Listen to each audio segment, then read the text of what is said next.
Niger, une attaque a lieu mardi à 40 km au nord de Niamey contre un poste de gendarmerie. 3 gendarmes ont été tués et 1 blessé. Aucune revendication pour le moment.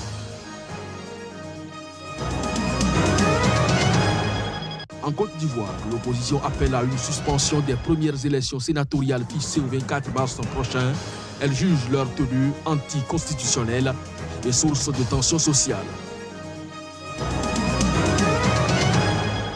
Début mardi d'un nouveau débrayage dans le secteur de la santé et de l'éducation au Togo. Les fonctionnaires exigent de meilleures conditions de travail et l'augmentation de leurs paiements et indemnités.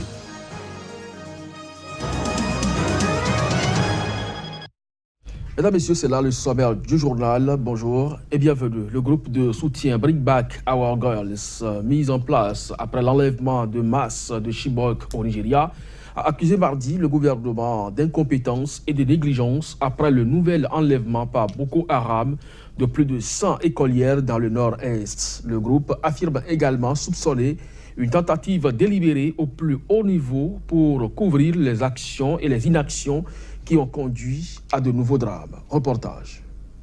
Selon le groupe Bring Back Our Girl, qui a rendu public un communiqué, c'est l'ampleur de l'incompétence et de la négligence du gouvernement de Muhammadu Buhari qui a permis la répétition d'une telle tragédie. La disparition de 110 élèves de l'internat de Dapchi dans l'état de Yobe le 19 février dernier, lors d'une attaque lourdement armée du groupe djihadiste Boko Haram, est venue rappeler l'enlèvement de 276 lycéennes à Chibok en avril 2014. Face à la vague d'indignation mondiale provoquée par l'enlèvement de Chibok, les autorités nigérianes avaient pourtant promis de tout faire pour protéger les établissements scolaires du nord-est du pays de Boko Haram. À travers son communiqué, Bring Back Our Girl soupçonne une tentative délibérée au plus haut niveau pour couvrir les actions et les inactions ayant conduit à ce nouveau drame. Cet enlèvement pourrait être un camouflet pour le président Muhammadu Buhari, élu en 2015 sur la promesse de mettre fin à l'insurrection de Boko Haram si les jeunes filles ne sont pas retrouvées dans un délai raisonnable. Le chef de l'État nigérian a annoncé lundi privilégier la voie de la négociation avec les insurgés pour permettre la libération des otages saines et sauves. Signature début mars d'un accord tripartite entre la République autoproclamée du Somaliland, l'Éthiopie et le groupe émirati DP World. Le Parlement somalien a déclaré nul et non avenu ces dates concernant le port de Berbera. Le sujet a fait monter la tension entre Mogadiscio et le gouvernement somalilandais. Reportage. Le port de Berbera est stratégiquement situé sur le golfe d'Aden, au Somaliland, dans le nord-ouest de la Somalie. Le géant de l'industrie portuaire Dubai Port World, DP World, en est depuis 2016 concessionnaire. Le 1er mars, DP World et les gouvernements éthiopiens et de Somaliland ont signé un accord donnant à l'Éthiopie 19% des parts du port. DP World en conserve 51% et le Somaliland 30%. Cet accord a suscité la colère de Mogadiscio, qui considère toujours le Somaliland comme partie intégrante du territoire somalien et nourrit un antagonisme historique avec l'Éthiopie. Lundi, le Parlement somalien a déclaré cet accord anticonstitutionnel et donc nul et non avenu.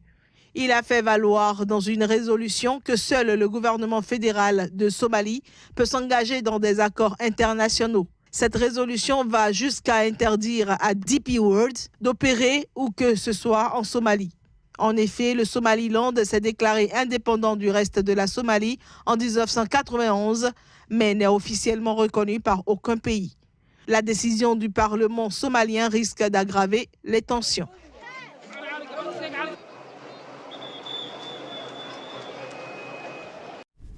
Au Niger, une attaque a eu lieu cette nuit de mardi à 40 km au nord de Niamey contre un poste de gendarmerie. 3 gendarmes ont été tués et 1 blessé. On n'en sait pas plus pour le moment sur les assaillants et le mobile. Reportage. Le poste de gendarmerie du village de Goubé a été attaqué par des hommes en armes arrivés en moto. 3 gendarmes nigériens ont été tués lundi soir dans une attaque dans la région de Tillabéri, une zone instable frontalière du Mali et théâtre de nombreuses incursions de groupes djihadistes selon des médias locaux. C'est le poste de gendarmerie du village de Goubé qui a été visé. Bilan, 3 gendarmes tués et 1 blessé, a indiqué la radio privée Saraounia. En Fani FM, une autre radio locale a donné le même bilan. Il y a eu des morts, a confirmé à l'agence France-Presse une source sécuritaire, mais sans fournir de bilan précis et les circonstances de l'attaque. Goubé est un village situé à une quarantaine de kilomètres au nord de Niamey. La fusillade avec les gendarmes a duré une trentaine de minutes et l'arrivée des renforts a fait fuir les assaillants, probablement vers le Mali, selon la radio Saraounia. La région est devenue très instable en raison de nombreuses attaques meurtrières attribuées à des groupes djihadistes visant régulièrement des positions de l'armée ou des camps de réfugiés. Fin octobre 2017, 12 gendarmes nigériens avaient été tués dans une attaque dans la ville d'Ayoru, près de la frontière du Mali. Le 4 octobre 2017, 4 soldats américains et 4 militaires nigériens avaient été tués dans une embuscade dans cette même région. Au Mali, le richissime homme d'affaires Aliou Boubacar Diallo s'est déclaré candidat à l'élection présidentielle du 29 juillet prochain. Il a été investi à l'issue de la conférence nationale de son parti, l'Alliance démocratique pour la paix, ADP Maliba, qui s'est terminée dimanche dans la ville de Nioro du Sahel, dans le nord-ouest, près de la frontière mauritanienne. Compte rendu. Aliou Boubacar Diallo sera sur la ligne de départ pour l'élection présidentielle de juillet prochain au Mali. Son parti, l'Alliance démocratique pour la paix, ADP Maliba, a procédé à sa désignation à l'issue de sa conférence nationale qui s'est terminée dimanche dans la ville de Nioro, dans le nord-ouest du pays. L'homme d'affaires, qui est notamment propriétaire d'une mine d'or au Mali, a affirmé être candidat pour construire un Mali meilleur, un pays qui a de quoi sortir de sa crise actuelle s'il a le leadership qu'il faut. Après avoir soutenu le président Ibrahim Boubacar Keïta, le parti de l'homme d'affaires a quitté en 2016 la majorité présidentielle pour rejoindre les rangs de l'opposition. Une demi-douzaine de candidats s'est déjà déclarée pour la présidentielle au Mali, mais le président Ibrahim Boubacar Keïta n'a toujours pas dit s'il se représenterait en juillet prochain. Parmi les autres candidats figure le maire de Sikasso, Khalifa Sanogo, l'ancien ministre et militaire Moussa Sinko Koulibaly, ainsi que 2 hauts fonctionnaires internationaux, Modibo Koné, un ancien de la Banque ouest-africaine de développement, et Amadou Touré, ex-chef de l'Union internationale des télécommunications. En Côte d'Ivoire, l'opposition appelle à une suspension des premières élections sénatoriales du pays fixées au 24 mars prochain, jugeant leur tenue anticonstitutionnelle et source de tensions sociales. Pascal Afi Nguessan, leader du FPI, parti de Laurent Gbagbo, affirme d'ailleurs avoir engagé une action auprès de la Cour suprême. Plus de précisions à travers cet élément. L'opposition ivoirienne a appelé mardi à suspendre les premières élections sénatoriales de Côte d'Ivoire. Selon Pascal Afi Nguessan, dirigeant du Front populaire ivoirien, le parti de Laurent Gbagbo, le gouvernement a violé la Constitution en programmant les sénatoriales au 24 mars prochain. Le chef de file de l'opposition ivoirienne, qui affirme également avoir engagé une action auprès de la Cour suprême du pays, demande une suspension de la tenue de ces élections parce qu'elles sont organisées par une commission électorale déclarée illégale par la Cour africaine des droits de l'homme. L'opposition avait appelé mi-février à l'application de l'arrêt de cette Cour africaine qui exige la modification de la composition de la commission électorale indépendante représentée par 8 membres du pouvoir contre 4 de l'opposition.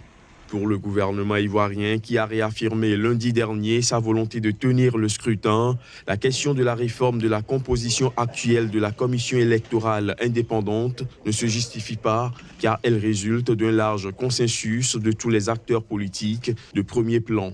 L'opposition redoute des tensions sociales et des violences en cas d'un passage en force du gouvernement. La campagne des sénatoriales doit démarrer le 19 mars prochain pour 3 jours. Début mardi d'un nouveau débrayage dans les secteurs de la santé et de l'éducation au Togo. Les fonctionnaires exigent de meilleures conditions de travail et surtout l'augmentation de leurs paiements et indemnités. Compte rendu. À peine le calme revenu après des mois de grogne sociale et politique au Togo que les grèves ont repris. Mardi, à l'appel du syndicat national des praticiens des hôpitaux du Togo, l'activité était paralysée dans plusieurs hôpitaux publics de la capitale Lomé. Le constat a été également fait au centre hospitalier universitaire Sylvanus Olympio, où la plupart des agents ne s'étaient pas présentés à leur poste. Seuls les services de réanimation, d'hémodialyse et le Centre national de transfusion sanguine fonctionnaient avec un service minimum. À en croire un manifestant, il n'y a pas de matériel. Les patients se plaignent à longueur de journée. C'est une honte pour le pays. Les grévistes exigent notamment un meilleur équipement des hôpitaux publics et le recrutement de personnel soignant pour remédier aux sous-effectifs chroniques. Par ailleurs, les agents de santé protestent contre l'arrestation et la détention pendant une semaine du vice-doyen de la faculté des sciences de santé, accusé d'avoir manipulé des notes d'examen.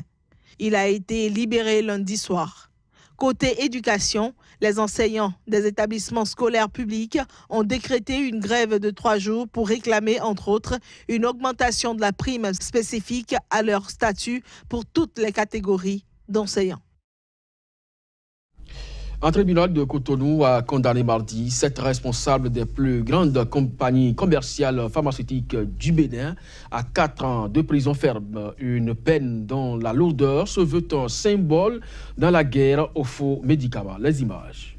Ces grossistes répartiteurs qui contrôlent à eux 7 la distribution des médicaments au Bénin ont été condamnés pour vente de médicaments falsifiés, exposition, détention en vue de vente, mise en vente ou vente de substances médicamenteuses falsifiées. Ils devront également payer 100 millions de francs CFA de dommages et intérêts à l'État béninois, soit 150 000 €, a confirmé un avocat de la partie civile au terme de l'audience. Une somme, selon lui, symbolique.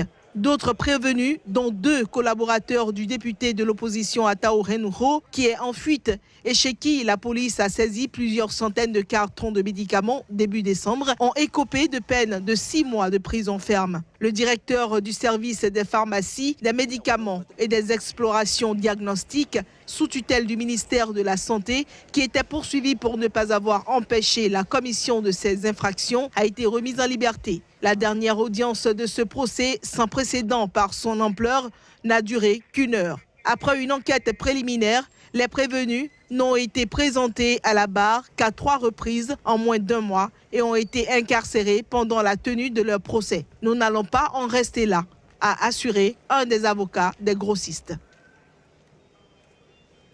Justement, parlant de ce dossier, les peines varient de 6 mois à 4 ans de prison ferme avec Maître Sadikou Ayo Alao. Le contenu très bref du communiqué de GRDS Afrique qui en dit long sur la gravité de la situation du droit au Bénin. L'avocat que je suis doit prendre acte des décisions de justice. C'est ce que je fais. Mais le président du GRDS Afrique que je suis aussi constate que le droit au Bénin s'éloigne du palais pour faire place à l'innommable.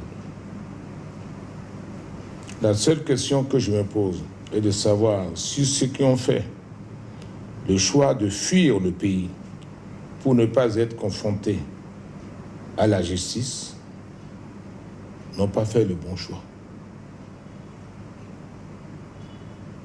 Ce qui est sûr, dans cette condition, bien malin, celui qui se croirait en sécurité chez nous. Merci. Merci donc à vous aussi de nous avoir suivis, mesdames et messieurs. Ce sera donc tout pour cette édition. Très bonne journée à chacun et à tous. Au revoir.